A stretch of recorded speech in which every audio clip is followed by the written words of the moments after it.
Hi and welcome to my channel. My name is Olivia. I'm also known as the Carnivoreballerina, and in today's video I will be talking about how I restarted ballet at the age of 17. Before I get into that though, if you wish to support the channel, you can use code ballerina for 10% off the Carnivore Bar and Claire & Fritz Tallow.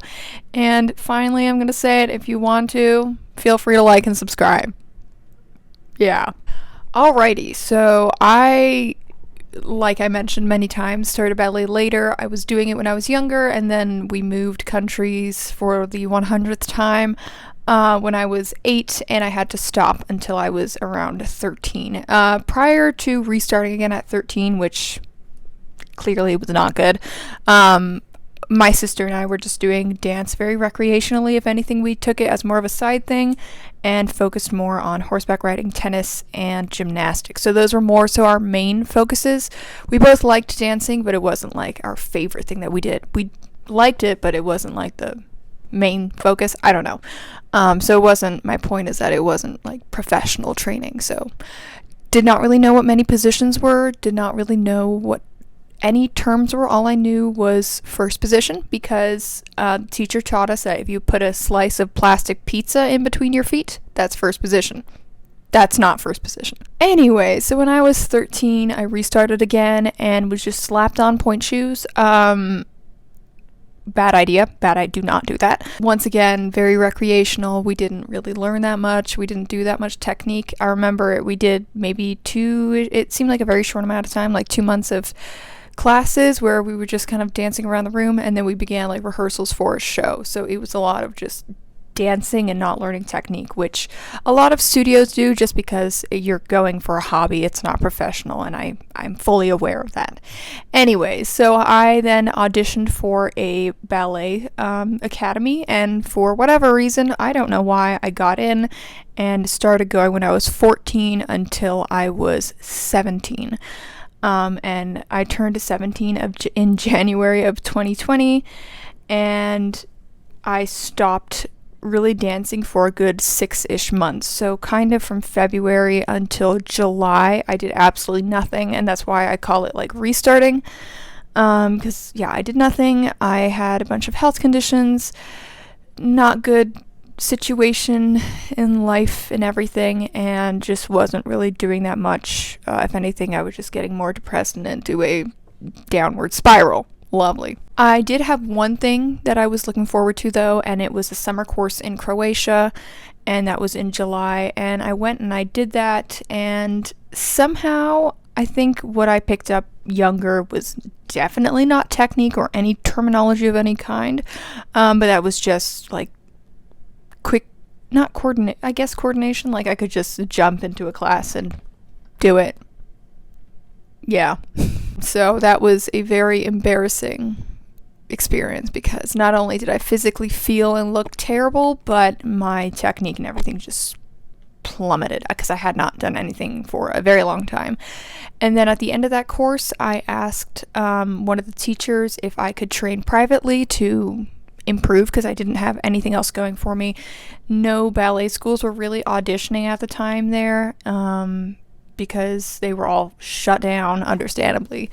And so my only option was private. So I asked the teacher and was given the okay that yes, you can train. But I realized on day one, not even a full week, on day one, I realized, this is going to be tough. It's going to be ruthless. I realized just how bad I was, how little understanding of ballet I had, even though I did do a significant amount of training before that at a national school.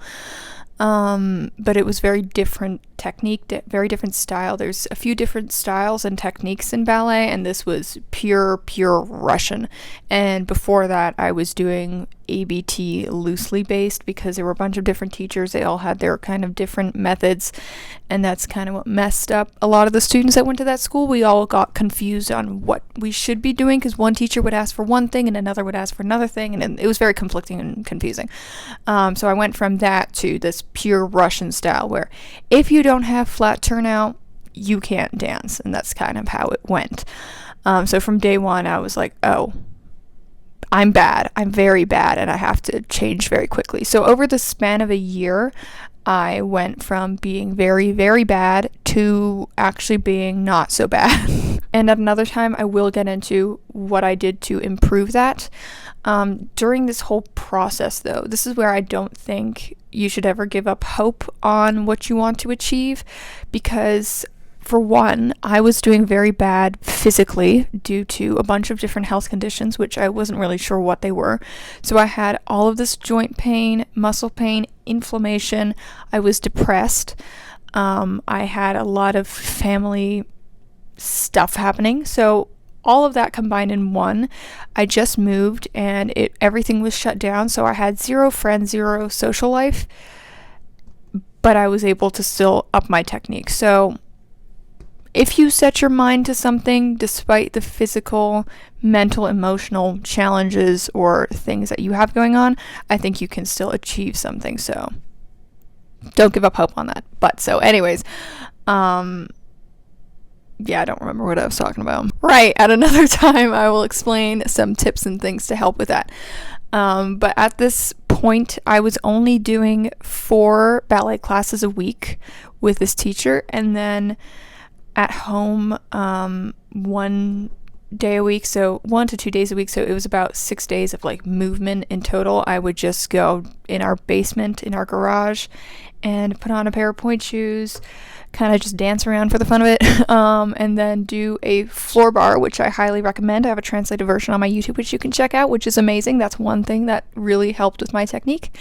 And then I stretched. I was not able to stretch for a very long time, and this is another thing. I became flexible when I was older, and the reasoning behind that was my muscle recovery was just beyond horrific, and I had a lot of joint pain. And then for the better half of that year training privately, I had extreme lower back pain, so I couldn't really stretch that so much. So I only began to really stretch and feel my best and improve my technique a lot more when I was like 18, 19. The year that I did technique training, I think what really improved, and I think this is very Russian, is you're given 1 ballet class at the beginning of the week. So you're given certain combinations and you do them for the rest of the week. And what I think is great about that is the first day you have to try and figure out what the combination is. You're told it once or twice, you do it, but when you're doing it, you're mostly thinking about trying to remember what the combination is. The next day you remember the combination already and you can think about how you can improve it. And then the third day you have it down, you can improve it even more, see what you can add on. And the fourth day it goes on and on. And I think that's what's great about doing that form of training, of doing the same thing. Some people might find that boring, but I think that's better if you want to improve faster. Another thing that I did, I didn't have a choice, it was the teacher's choice, was 0 point for a full year. So I did not put on point shoes for a full year, and then at the end of that year of training there was another summer course from the same place, whatever, that I of course attended because that's where I originally met the teacher, and I just slapped on point shoes and had no problem. And I think what is different about Russian technique, because all Russian companies for the most part, they do not wear point shoes at the bar, at the center, until they're rehearsing or performing. And I think the difference is they have very basic, strict tendu jeté preparations in the class before putting on point shoes. And what that does is it's constantly moving your feet, so you are strengthening, so you don't need to do these band exercises. You can, but because you're doing such strong technique, very basic, very hard, you're already kind of ready and strong enough to do that, so you don't necessarily need to be doing all these extra things to strengthen your feet for point for later on, if that makes any sense. So what do I mean by very strong, simple exercises? A lot of people would say Balanchine is known for its very difficult tendu combinations. What I mean is I would do 2 tendus facing the bar before the rest of the class. So I do 2 tendus facing the bar. Both of them were about 1 to 2 minutes long, and then I would do 1 tendu from 5th, so not plie, 1 tendu from 5th that was very long, once again, very basic but very long. So it could be like 8 tendus front, 8 to the side, 8 to the front inside leg, reverse, and then repeat, and then do something else after that. So it's very long, very tough. And then after the first tendu combination of that complicated stuff, then you do plie, and then you have two more tendu combinations, even longer and even more difficult, and then possibly two jetés, and then one facing the bar. So it's a lot of that compared to Balanchine. He has difficult combinations, but from my experience, and I've been doing ballet classes like that for the past 3-ish months, they can be long, but it's a lot of just one, and then you switch all over the place. So it's not very strict. You're doing the same leg 100 times, drilling it. So I think that's kind of the difference. Yeah, so moving past my tendu rant, my point was that, I did not wear point shoes, and what I think, or what I'm sure, strengthened me enough to just be able to put on point shoes and go ahead and do all sorts of stuff was the very strong, hard technique class, which is most Russian technique classes. Anyways, or training, What was hard, though, for the rest of the class, apart from doing an endless bar and endless tendus, was a lot of Russian center technique. So, not so much jumps. I never really did that much jumps, especially big jumps. A lot of small jumps, a lot of repeating assemblée, which I don't love. But really no point. I would stay behind for half an hour to an hour sometimes and just put on point shoes and dance around for the fun of it, which I wish now that I saved those videos that I took of myself because of how horrific I looked, but I deleted them because I would watch them, cry, and then delete them, and then re-video myself the next time. I don't know. Anyway, it was a weird phase in my life. But what was difficult about training alone, and I do think if you are going to train privately, it would be good to kind of have a hybrid of private, either with one or two other people, so it's like a semi-private, or doing private and then some group classes. What's difficult about private is staying motivated. That is not easy because you have the one teacher, all the corrections that you're getting, it's way more full-on intensive corrections, and then you're expected to improve it because you have the attention full-on at you, which has its positives. Obviously, you're able to improve a lot faster, but at the same time, it can be demotivating, especially if you don't have a teacher with a great personality, if you know what I mean. Yeah, that was what I did for a full-on year. At the end of that year, I had to leave the country, though, because as a US citizen, I couldn't stay for any longer, so then I ended up doing a lot of training at home alone for a full year. I know. This time I did wear point shoes a lot more often, and I did go to a studio for group classes 4 nights a week most of the time. So it was at home and with just a studio that just had an hour class, so I had to do a lot more at home and alone and stay motivated for that too, and just force myself to exercise, or not exercise, but do ballet every single day, which was not easy, especially since I was also trying to fix my health and figure that out at the same time, also trying to fix my whole life in general. The takeaway from this video, I guess, is you can improve drastically, very quickly.